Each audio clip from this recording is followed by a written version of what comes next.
Hello, guys. Welcome to another episode of Truth Hurts, the show that is about fact and no feelings.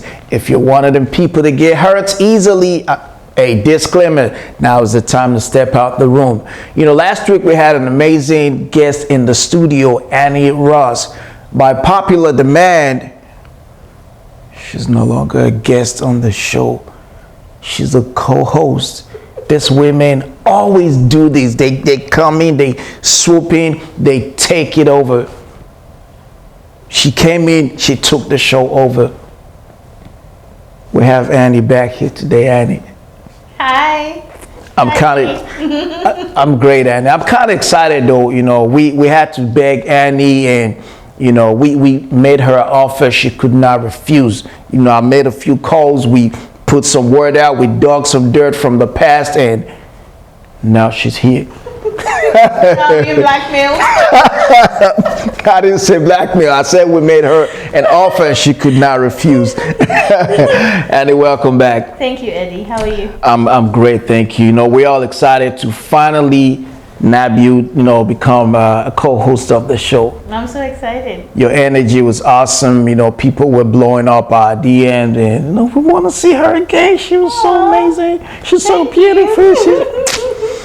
Thank you. You're welcome back to True Hurts.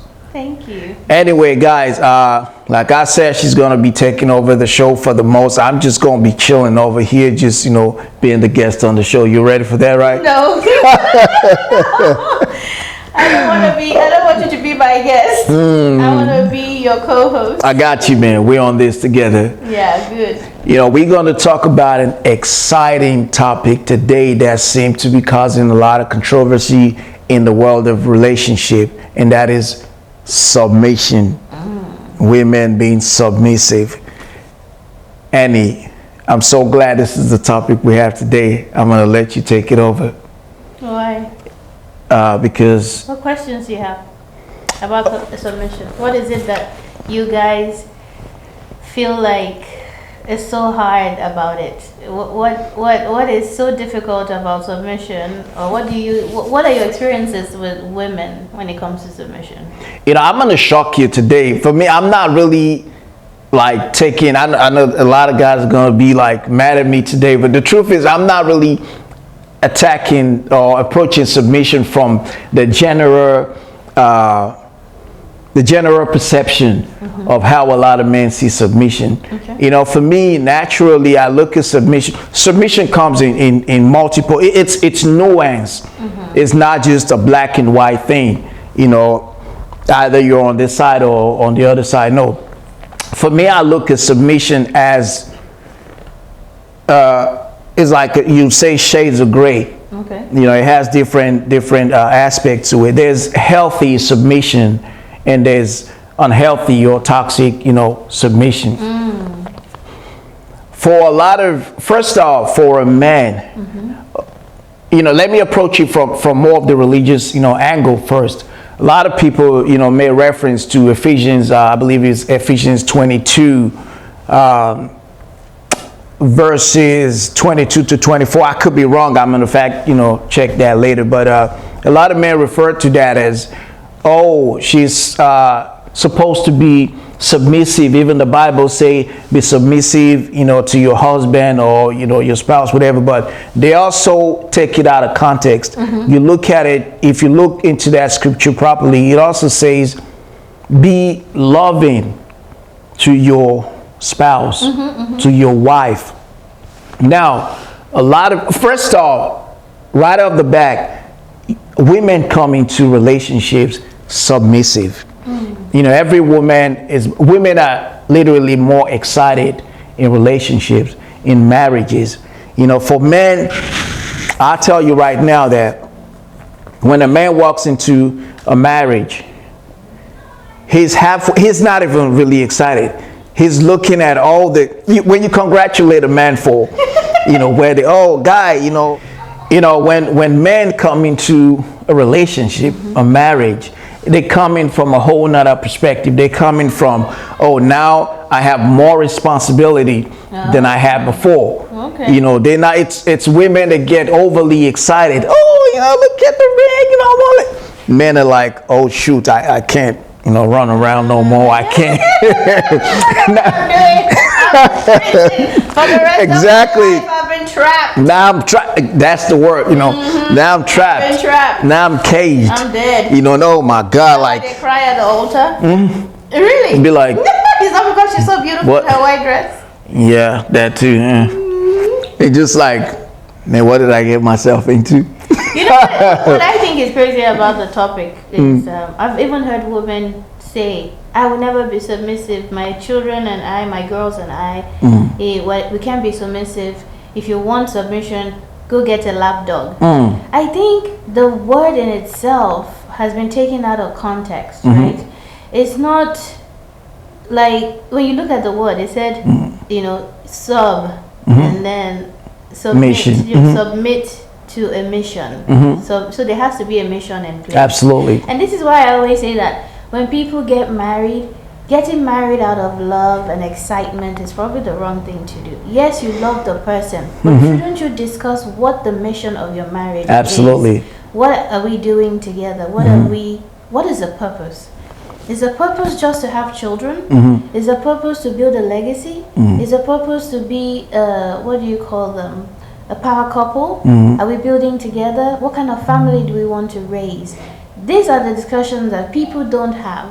Instead, they rush into marriage based on feelings. Based on feeling. That's crazy. Like, you took it right out of my mouth. That's where I was, going with it. A lot of men, for example, men that ask for submission, men that go crazy about, oh, she's not being submissive. To me, you already missed the mark. You already missed the boat. Women follow mission. Yeah. Women, you just described it perfectly. That sub, to be under a mission, to be to follow, to believe, to navigate with a mission. So as a man, if you do not have a mission, what are you asking her to submit to? There you go. What is she submitting to? So when she comes into your life, you should already have, if you're a person that believes in the whole religious context, Adam was created, the man was created, and then the woman came in the picture. So the man had already, God did the creation, created man, gave him a mission to tend the garden, to tend to all the creations, the ornaments. So and God had already given Adam God dominion. already gave him a mission. Did he give him dominion before he created Eve or after? He gave him dominion. He gave him what do they call it? Authority. He gave him authority. For simplicity, let's just say he gave him a mission. Do this. And then he's like, this man should not be alone. There you go. Let me give him someone to aid him on this mission. Let me, so basically the woman, if you're coming from a religious context, She's an assistant. she's an assistant. There we go. So the woman is supposed to assist the mission that you have as a man. If she comes into your life and there's no mission, suddenly she becomes idle. Suddenly she becomes distracted. Restless. Restless. I think for me, I think what the problem is in society, from my view, is that a lot of men don't have a mission. They haven't discovered their purpose. Everybody has a purpose, right? Right. But if you have not discovered your purpose, you cannot clearly verbalize what you stand for as a man. Absolutely. You have no business getting married. You have no business getting married, and you have no business crying for submission. Because when a woman comes into your life, she is ready to be submissive. Absolutely. The woman recognizes a leader. She recognizes a man with potential. She recognizes a man who takes charge. And she would fall in line. But you cannot be with a woman, you don't even know what your purpose is in life, and you're asking her to be submissive to what? And just to piggyback off of that, first off, submission takes a lot of trust. For a person to believe in you, for a person to put their lives behind yours. They have seen the vision. They've seen a vision. They've seen that, okay, this man is going, you don't even have to tell her. Now, it's crazy. A lot of, for a man that has not found your mission in life, that has not found your purpose in life, it is very difficult for you to attract people. Naturally, we're beings of energy. When the frequency that we operate on, we attract everything else to that frequency. So if you've not found a purpose, if you've not found a mission, what are you attracting? That becomes a question. You're going to attract any and every kind of, frequency all over the place. On your wavelength. If you are all over the place, that's what you attract. Know what you're wanting out of life, you're going to attract the same thing. 100. You're going to attract what is all over the place. But if you have a vision, if you have a purpose, a clear path. That is basically, women are, very intuitive, and we're spiritual first before we're physical as beings. So when she's coming, she's seeing the vision, she's attracted to what she is seeing. For whatever ramifications you want to, look at it from. You can look at it as wealth. You can look at it as direction, a purpose. You can look at it as, whatever you place it at, there's something has to pull her in. But for the most, a lot of men make the mistake of thinking it's just wealth, that every woman is attracted. Just riches, because wealth can be an umbrella. You're right. So many things. They just focus on the money.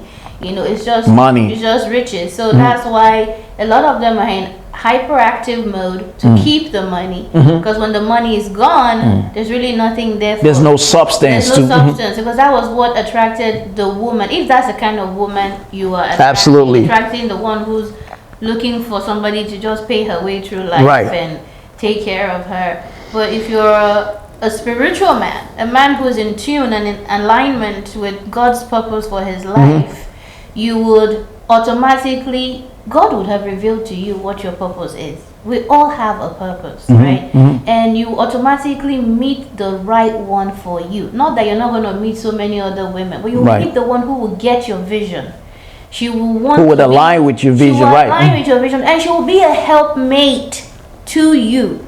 She's a helpmate. She will help you. She will support you. She will be the pillar. She can take the stress off so that you can, be that higher being, an actualizing human being. Right. When you actualize your potential, right? Absolutely. Guys, when you start to complain about your woman not being submissive, the first thing you should ask yourself is, what is she submitting to?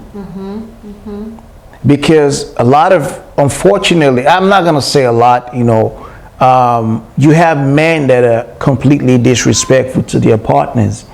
You have men that are completely, like, it's crazy. How do you call this? First of all, Annie made a very interesting point in the beginning, that people do not have that conversation. They do not discuss and agree that what are we doing? Why are we together? Because it's an agreement. You're agreeing to spend the rest of your life with somebody. Is it based on feelings? You wanna, because the same way you went in with your feelings, you feel your way out too, right? Your feelings, but it has to be greater than your feelings, than your flesh. Then it has to be, because I honestly believe at where I am in my life, there has to be a greater purpose. For you to dedicate the rest of your life to another human being. Granted, you love them. Even love gets sweeter when you're working together, when you're doing and building together. The crazy thing, as beautiful, as laudable as love is, it's not enough. Love is not enough reason for you to marry someone. I know, some people are out there like trying to have my head. How dare you say that? No, the truth is, love is not enough reason to marry for.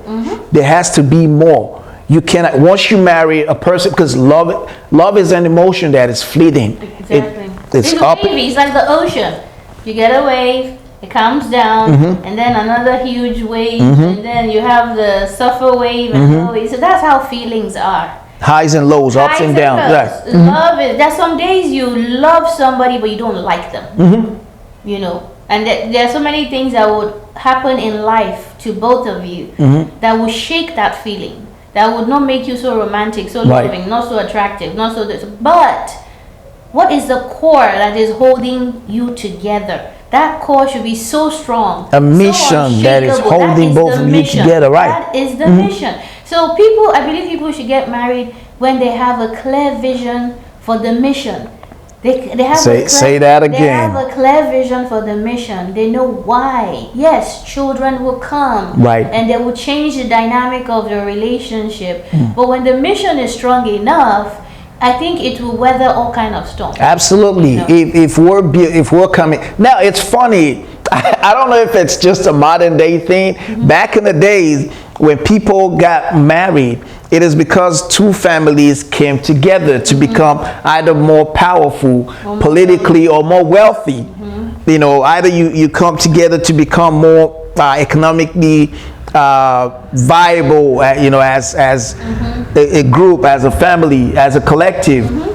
Or alliance. Right, it's an alliance, bless you. That's the best, you know, description for it. Marriage is supposed to be an alliance. Two families coming together to every other thing that comes with it. Children, affection, those are just attachment to it. There has to be a reason. Okay, she's coming in to get taken care of by the man, or she's coming in to become, her family has a major security, has power, and your family have wealth, and now they consolidate. That is what the greats, the wealthy, the royals, whatever you want to call them, that was the whole reason of the alliance. It was a good fit for their family. It was the right political move, it was the right financial move, it was the right security move. Exactly. Generational wealth, securing the wealth and keeping it in the family. Even in northern Nigeria, they do that, right? I tell you, only poor people marry for love. Exactly. This is going to sound crazy, but it's true. You know, even in northern parts of Nigeria, you will see this governor's daughter marrying this oil tycoon's son. This ex-president's son is marrying that minister's, you know, daughter. You know, this magnet's daughter. It's always, I was like, okay, how come they never married before the father got into power? All of a sudden the dad is in political office, and now the daughter is more, you know, was securing position. Exactly. Okay, if we make those alliances, you can give me an oil well in the state that, you know, I would normally not have access to. Right. So, you know, that they marry, and this, whether they're happy or not, whether they, well, you know, the Muslim culture is they believe that you will learn to love your husband. You will learn to love your wife. There has to be something, right? And before they make the marriage, do they like each other at least? They like each other. There used to be introduction, you know, marriages. Exactly. Now, guys, don't get it wrong. We're not saying it's not good to marry for love, but we're saying while you're marrying for love, you guys should figure out exactly what happens all that when the exactly. love is not so sweet or so exciting. That is why the divorce rate is outrageous, just outrageous, like out of the roof, because people marry for a fleeting emotion. That is, now she's so amazing, or he's so amazing, they're so beautiful, they love each other, they're crazy about each other. Tomorrow, like Annie said, tomorrow you want to have each other's head. You know, you're not in the mood to, oh no, now she's done. Now she's not sexually attracted to him no more. Now he's like, she don't look that way, no. Exactly. You guys lose focus. Right. Women change when they go through. Now the guy has a few extra, you know, pound in the front, no more six pack. He's like, one pound chin. At the end of the day, go ahead, Annie. I'm not trying to cut you off. We're not saying don't marry for love, but as good as love is, it has its ups and downs. It's still an emotion, right? So you want to align yourself with somebody that has realized their purpose. Even better when two people have a purpose that is in alignment. That aligns, right? Okay, this is my plan for my life, and you meet them. And they have the same plan. It does happen. Oh, absolutely. It does happen. The fact that we think it doesn't happen is because we don't talk about those things. Even if I'll go further to say, even if you guys don't have exact same plan, you guys should align in purpose. Like, okay, here's where I'm trying to go, and here's where You know, Your she's turn. trying to go. Okay, let's go. Let's, you know, hold each other accountable. Can we make it it should be work? growth, right? Can we make it work? Although we may not be in the same Having the same field, mhm. we not be in the same earning bracket, but how can we make it work where we're better together? We're Absolutely. more powerful together. Powerful We're together. a dynamic duo. You know, that should be the purpose of getting The end married. goal. I believe when you have that mission, you have a mission now. Yeah. But you've established that mission.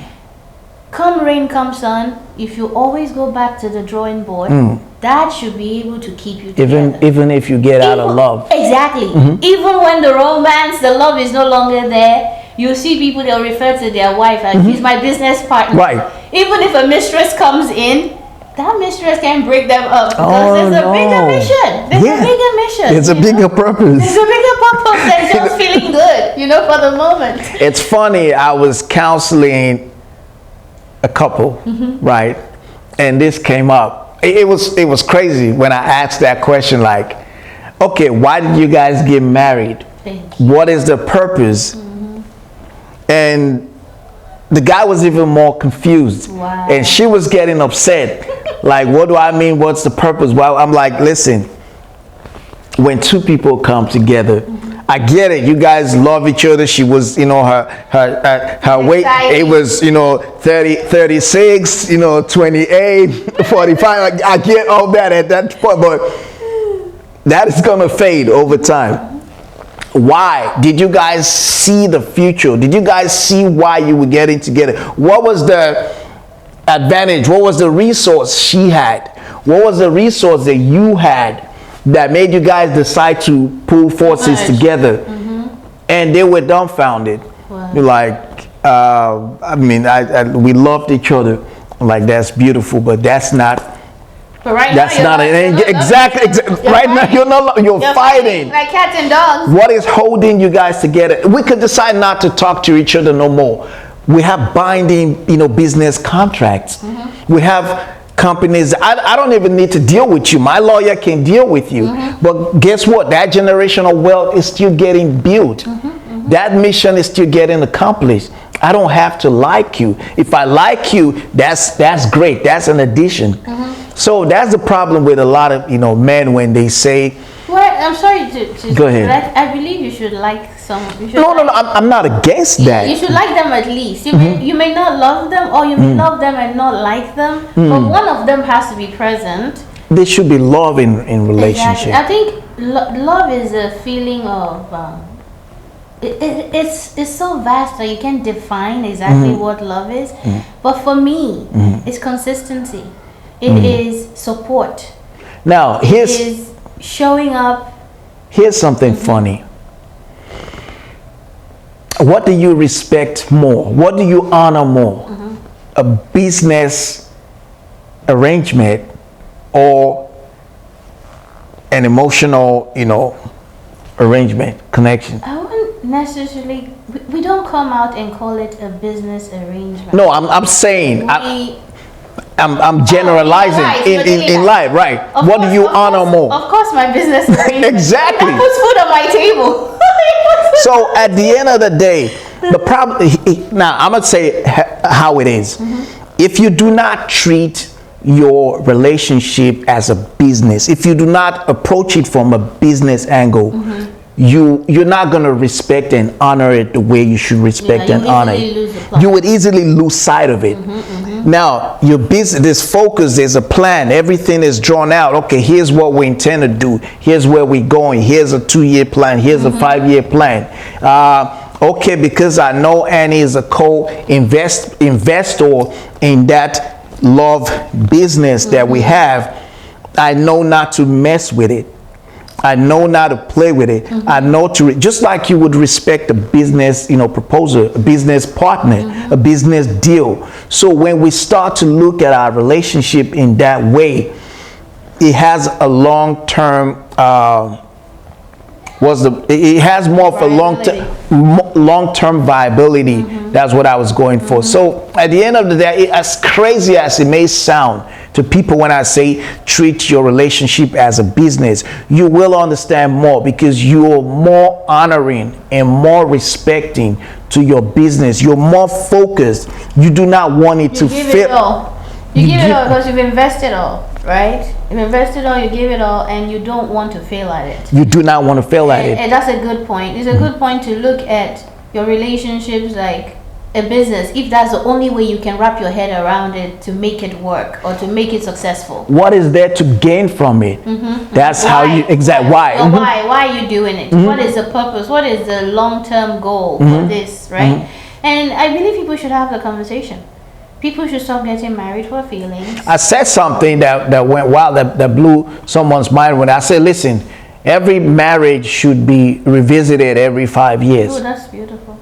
You know, it should be, it is a contract, whether you like it or not. Actually, yearly, you should convey, like you have a board meeting and discuss about what is going on in your relationship. Where do you want to go next? Have we lost the sight of the goal? What could we do better? What is it that you still love about me? What is it that I could improve on? What is it that if I stop doing will make our relationship better, or if I do more of will make our relationship better? People should discuss. You should convey. It's like, in fact, take a vacation every year, a 5-day vacation to go talk about your marriage and write down the vision for the next year.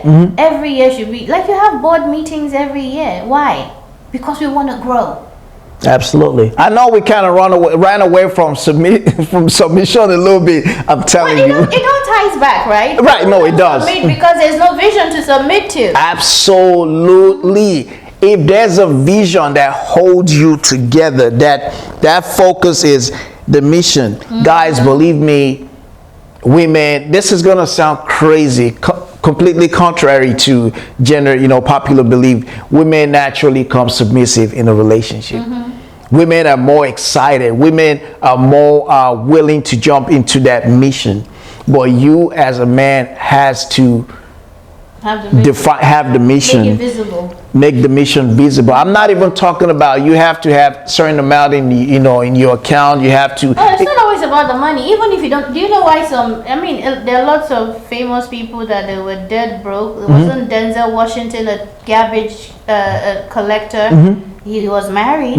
The wife saw something in him. Absolutely. Women have this intuition and they have this vision that when they see a man, now I'm not saying you should marry for potential, because most people do not fulfill their potential.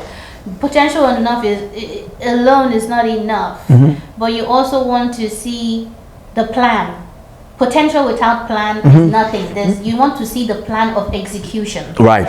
What is up? Show me a clear path. That's what she needs. Show me the mission. Show me how we're going to get there. Don't talk to me. I want to make $1 million. When? How? What time? How? How do you intend to? What do you plan to do to achieve $1 million? In what time frame? How old are you going to be? Paint the picture. Make it look good. Well, unfortunately, a lot of people are either they get completely offended when you bring up that up as a conversation, or they're too afraid to deal with that, as a subject. That's why a lot of people get triggered. It's funny when I hear that a lot, when that subject comes up. What do you bring? What do you bring to the table? It triggers a lot of people. See, the honest truth is, if you have value, if you have substance as an individual, my mission as an individual, I'll take myself as an example. My mission is whatever union, whatever situation I walk into, I come in as a full package. I come in willing to support what mission you have going while I'm driving mine. I come in willing to take some loads off your shoulders, however it's meant to be. I come in to be of value. I'm not just coming in to take. Matter of fact, if I ever be in a situation where I walk out of the relationship, you will lose something. You will feel exactly. Because if I was there for a day or I was there for a month, you will feel the impact. That's how I move. That's how I'm saying, people should move. Don't get triggered when you're asking what value do you bring. It's only a person that does not have an existing value in their life that get all in their feelings when the question comes up. Like when I was in high school, I had a teacher tell me one time, said, you want to make an impact in life. He said, look at it this way. You want to be like a snake that crawls to sand, and leaves. Sand. It leaves a trail, and the snake was there. Right. And that stuck with me, And this is the reason why, even if the impact you're making is not so grand, you always want to make an impact. You want somebody to feel your absence. You want people to know when you're not there. Absolutely. You want to have a life of purpose. It goes back to a purpose. If you don't have a purposeful life, you're just living in the motion, dilly-dally, is happening to you and you're not happening to life, then there's already a problem. At that point, you should not be seeking a spouse. You should be seeking yourself. You should be seeking to make the best of yourself, to see how you can be better before you invite somebody else in. It's an invitation, It's not every invitation that I will accept. I agree with that partly, Annie. The truth also, you're not wrong. I would add a little bit more to that. I would say two people coming together, there's nothing wrong with that, even if they don't have it all figured out. But they should have a plan. They should have a purpose. If you're meeting someone, if you're still figuring it out, but first of all, you have to have not just an idea, you have to have a structured plan of where you're trying to go. If I'm trying to get to that destination over there, and you're trying to get to that destination, okay, we both know that's where we're going to. Exactly. Let's assist each other in getting there. Then we will definitely get to the destination. But if I come in and all I'm coming in with is my fleeting emotion, and your good looks, and your beauty and your six pack and what else do most women bring? Good looks and age, femininity. They're young. Young women. I heard a man tell me that it's easier to deal with a young woman. They don't bring stress. They don't bring headache. Well, technically it's true, you but want to marry your daughter, or you want to marry somebody who already has it going on and can be of use to you or be of help to you. Again, marry your helpmate. Here's the problem. I think it also comes down to submissiveness, right? For a number of men, this is going to be a little crazy, but it's easier to. I don't want to. I'm trying to run away from using a negative connotation. They're moldable. It's easier to. Yes, they're moldable. Younger women, younger women are moldable. A much older person, a much older woman is set in her ways for the most, and it's harder to navigate. And also, I don't even see why you're trying to mold someone when you've not figured out your own life. There it goes. You need to have purpose. You need to have figured out what your purpose is, what your mission is. Trust me, the right woman will automatically she will fall in line. The way she would grab the ropes and just, okay, let's do this, let's do that, let's do this. You said you wanted to do this. What's going on? Why are we not doing it? A woman is useful by nature. She's an assistant. She useful. Is. You have to give her something for her to become useful. You just can't expect her to fall in. There's nothing to fall. There's nothing to care for. There's nothing to. So back then, I think it was easy to just make them a housewife. Right. Back then, a lot of women were not educated. Right. So their role was the role that they thought they could fill: cooking, cleaning, tending the home, while the man goes to the farm and work. But then in Africa, we had women who were traders. The man would go hunt, he would go farm, bring the produce and the animals to the woman to go sell in the market. She'll come home with the money, take his share and give her the share. So it was, they made it work. But now women are educated. they can bring more. The dynamic has changed, It's a lot. a Yeah. lot. So when we talk about submission too, people are still viewing it like the way they view their moms and People their want to dads' be relationship. traditional without being traditional. Yeah, you want to enjoy the benefits of being traditional, but you In don't a- want in to a different provide world, right. the way your dad did for your mom that stayed at home. You know, so you have to make it work and be realistic. See, at the end of the day, I to be honest, I am more on the male side, right? But I'm also a realist. I look at things and I look at a situation and I dissect it. I look at it from both ends. Now, I'm going to go at it this way. As a man, for example, you come home, you're drunk. Ooh. You come home, you've been gambling, you've been doing whatever, vice that you're used to doing. And you come in and you put hands on her. You come in and you're being a total ass. And you're wondering why such woman is not submissive to you. Why she's not. It's funny, you after putting hands on a woman, you expect her to come to bed, be with you that night. You're wondering why the romantic, why the intimacy in the relationship is dying. They're wondering. At the end of the day, look at whenever you complain about something. I'm not taking up for women or females or whatever. I'm using common sense. Whenever it's something, everything is a derivative of something else. Action precedes reaction. Whenever there's a pattern, you have to look at it from both ways. What is happening? How did he get to that point? So once you're complaining about her not submitting, I'll give you another analogy. I was counseling a lady, and she was telling me about what her partner, what the man was doing, and at that point she had stopped having any intimacy, any sexual intercourse with the guy, and come to find out that the guy was running around a whole lot, which is a whole nother subject.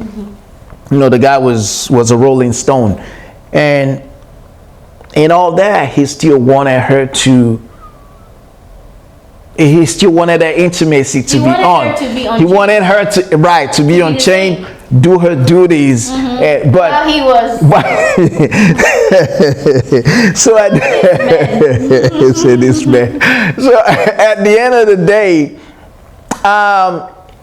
unfortunately, in that situation, I could not have a conversation with the guy. The man was not willing to come to the table to have a conversation, so it was kind of dead in the water, after a while. So I gave her my opinion on what I think she should do, what she could do to kind of over time. Not all relationship you can save, unfortunately. no. And I hope they did, because we had to end the session.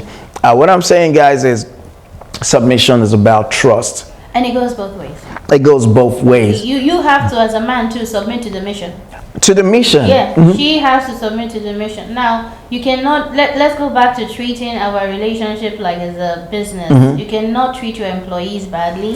You cannot treat your board of directors badly. And Like you own them. Function at optimum level, right? You need to treat people well. Right. You need to treat them like you want to be treated, and then you Have to get the respect best people like human productivity beings. out of them. So if you take that into your marriage, I have to make sure my wife and my children are okay. I have to make sure their mental health is good, Right. they're provided for, their needs are met, my wife feels respected and valued. Then you will see a woman that blossoms, right? Absolutely. You see a woman that's just glowing and she's eager to help. She's eager to pour into you just as much as you want to pour into her. So it's not like people hear the word submission, they're like, It automatically go right. lapdog. I cannot be submissive. No, honey, you're looking at it in the wrong way. You're looking at your focus on semantics. Unfortunately, a lot of this buzzwords, they trigger, they set people off right away. They set both males and females. A lot of these buzzwords set people off. Once you hear submission, it's slavery or subjugation. Am I a dog? No. When you submission is about trust. Submission is about believing. Submission is about putting your life on the line, saying For the mission. for the mission, For the mission. saying, I trust you. I know the decisions you make for us will be one that will have us sail to a better ending. You know, one that will, the family will come first. Yeah. So if you're bitching about a person not submitting to you, first of all, you have to ask, what is a pattern that you've lived, that you've left behind, that brought mistrust, distrust to begin with? Because once people come into a new relationship, it's exciting. It's, you know, it's bubbly. You know, we're trying to, A lot of chemicals. a lot of man, butterflies, you know, all over the place. Where did it go wrong? Where did the trust Was it ever go trust, out the- actually? Because if you're nowadays, we don't even wait to build trust. Yeah. We jump to sexual intimacy. You know, intimacy is so deep than sex. But a lot nowadays we focus so much when we talk about intimacy, we just focus on the sexual intimacy. Right. What about what about the trust, the closeness, the openness, the communication, the freedom to let your partner into your deeper thoughts? Right. They tend to know how you think and how you process. You know, so you have to build trust first, you know, to build other things. But where we are now, we're so focused on feelings. And That's everything. because people are selfish and entitled more than ever before, in the sense that you want to eat your cake and have it. It's not going to happen. Yeah, it's not gonna happen. If you're going to make for a good relationship to go from good to great, it takes work. There has to, for a business to go from started to successful business, it takes work and commitment. Unfortunately, people want to commit to their education, they want to commit to their jobs, they want to commit to building money, building wealth, but you do not want to commit to building that relationship. You do not want to follow, do what it takes to move it to blossom. where it's gonna be beneficial to both of Exactly. you, bring peace and happiness. They just think it should just work. It just doesn't. It does not, exactly. It does not just work. It doesn't do that. It takes work for it to you work. Create. It's an act of everything in your life you've created, either by giving your energy to, or your mind, or your skills. What are you giving to your relationship? Even for something that's, you know, an analogy as simple as a woman, you know, having conception, a woman getting pregnant. So something has to be The done. seed, right? And then she incubates that seed. Exactly. Nurtures it, and it flourishes into this healthy baby. Now, the same thing to your marriage. People are delusional, to be honest. No, we're delusional, we're brainwashed, we're in a fast We're food entitled. society. We're in a fast food society. You just want to get in, get out, and go and eat. And you're full, you're satisfied. Exactly. But you don't see when you eat fast food, what happens to you long term. Tell me about it. I'd rather eat a home cooked meal. I'd rather prep my meal. Oh, you know? man. So that's where we are, you know, in life, unfortunately. It's amazing that you're wondering why the relationship is going bad, why she's become what she is, or why he's become how he is. You're forgetting that you're not paying it attention. You're not watering. You're not watering it. You're not feeding. Exactly. You're not nurturing. You're not pruning. You're not nurturing it. You're expecting it to magically just blossom. It does not happen. Get out stop smoking what you're smoking. I wish people would, you know, tell us more of this stuff. Like, it's work. As much as you love, there's romance, you want the good looks. That's why we're telling them right now on Truth Hurts. Truth hurts. Facts It's over work. feelings. Listen, to have a great relationship, you have to put in work to move it from good To great. It's not going to happen overnight. It takes building trust. It takes building, mutual respect for each other. It takes communication. It takes you coming home and putting up those sleeves and Baby, man, oh damn, you've been working all day. My baby, move to the side. Let me quickly help you with the dishes while you're cooking. It takes two people that It's team effort. genuinely Team care effort. about each other. It's not you're wondering why it's not working. It's not working because you're not working it. You're still treating your wife the way they treated their wives in the 90s. In the 60s, In the 60s, 70s, 40s. Women were just home, stay at home. Clearly defined roles. So we clearly defined roles back then. The man will work, bring home the money, she'll tend to the house and the children. If you're not in that situation, tailor your relationship to where you are. But the weird thing though, even then, when our fathers, I remember this clearly, even when our fathers were, doing the bulk of the manual, labor, manual work, they still came home and still jumped in, still dug in, and Put the children in check exactly.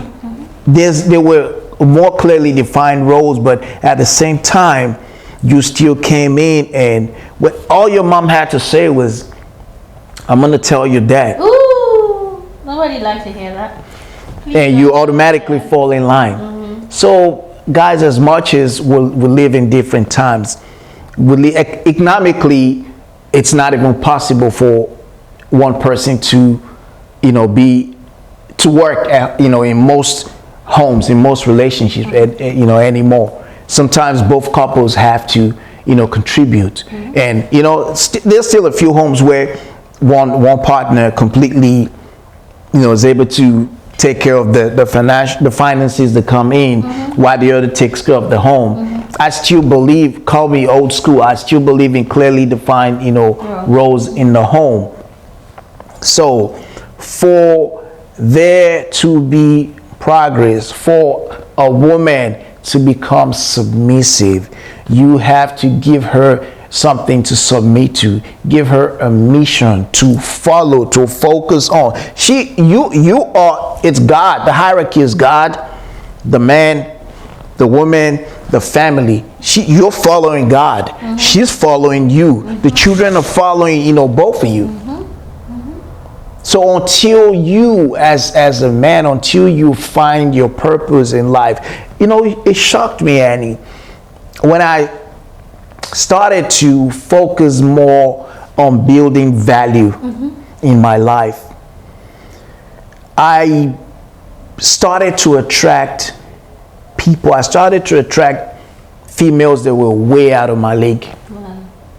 I didn't do anything else. I didn't try to go impress. I didn't try to, I didn't go extra. That's because women are attracted to purpose. And that blew my mind. Leadership, yeah. That blew my mind, that all I did was focus on what I was trying to do, I was zeroed in, and boom, I was attracting all kinds of females that I would naturally, let's say it as it is. Why do you think successful men Out of my league. don't need to chase women? They're just queuing up. A man with a purpose don't chase women. Women come in to fall into the purpose. Granted, he may approach the one that's on his league and he wants to wife or whatever. We call everything chasing, but a successful man chases in a different level. He's not running after you trying to impress you and love bomb you and all that stuff. It's like, this is me. This is what I'm doing. Do you want to build? What do you want Exactly. to do? Do you want to build? What do you want to do? Are we doing? Are we going there or not? Unless you're just, something on the side. He's, that's a whole nother deal. He's trying to play with and put to the side. So, but I think the bottom line is, as a man, focus on mission. Find your mission. You will find your partner. Find your mission, and then the submission will come.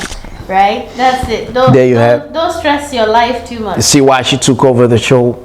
She said it, she has a way of putting this words together that I can't find it. Find your mission, and submission will follow. There you have it, guys. It's been awesome having you guys here on today's episode of submission.